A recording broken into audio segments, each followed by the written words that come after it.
Nous allons voir un nouveau tutoriel sur jean-pierre-villade.com sur EBP.vente Pro 2020, donc toujours dans notre thématique des cas particuliers sur les documents de vente. Cette fois-ci, nous allons voir ce qu'on appelle les facturations périodiques. Alors, l'intérêt des facturations périodiques est, comme son nom l'indique, c'est de pouvoir générer, soit mensuellement, trimestriellement, par exemple, la même facture avec le même montant.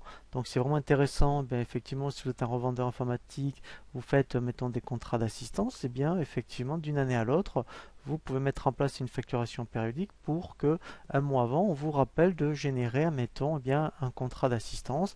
Mais ça peut être aussi, admettons, intéressant si vous vendez, admettons, un ordinateur avec une location mensuelle ou un leasing, et bien de mettre en place ce type de facturation.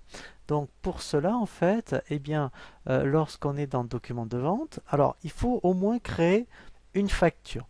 C'est-à-dire qu'en fait, on peut vraiment générer une facturation périodique à partir d'une facture. Donc, ce que je vais faire, par exemple, alors en fait, on a même créé, mettons ici, je crois que c'était une facture où en fait, on avait vendu un ordinateur.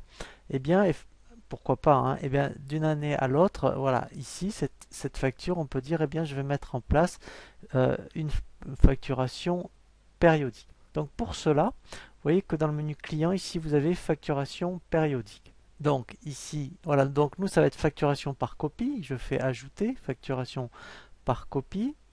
Voilà, donc là, par exemple, alors, si c'est un contrat d'assistance, hein, on mettrait contrat assistance et le nom du client, Mercier par exemple. Voilà, ici, voilà, c'est pour ça que je vous le disais, il faut le faire à partir d'une facture existante. Donc là, ici, par rapport aux factures, on va dire, ben voilà, mettons j'ai fait un contrat d'assistance le 25 mars, et voilà, et je veux que, effectivement, cette facture, l'année prochaine, voilà, est faite, on me la rappelle. Ou, par exemple, cette facture, après, si on faisait, mettons, une offre de leasing, pendant 12 mois, en fait, j'ai une facturation mensuelle. Voilà, donc là on dit à partir de quand ça veut s'appliquer et on met ici après la période de fin. Alors ça peut être la fin de l'année, vous voyez, ça peut être vous voyez jusqu'en 2000, voilà, on peut même mettre jusqu'en 2021 par exemple. Voilà, en décembre 2021. Vous voyez, voilà, donc là en fait je fais remplacement, voilà. Ici, on peut dire si effectivement c'est une facturation périodique mensuelle, vous voyez, annuelle. Donc là, c'est pour vous montrer.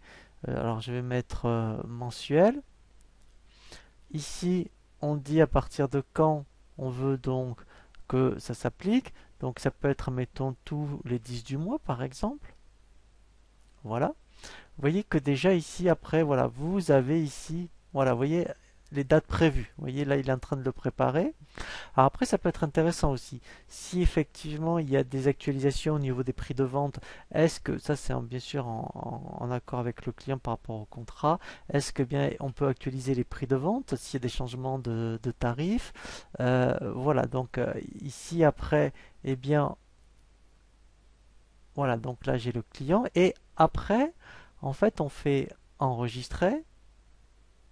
Alors l'intérêt aussi, c'est que quand vous ouvrirez le dossier le vendredi 10 avril, vous aurez une fenêtre qui va vous proposer de générer la facture. Voilà, donc après, vous voyez, donc après même, vous voyez ici, vous avez généré les factures. Voilà, donc là, vous voyez, c'est normal parce que je ne suis pas à échéance. Mais après, l'intérêt, c'est que en fait, quand vous arriverez à échéance, ici, en fait, ce qui va se passer, vous aurez donc un message qui va apparaître. Et même ici, vous voyez, vous aurez ici générer les factures et vous générerez la facture donc qui devra être générée par rapport à la date prévue.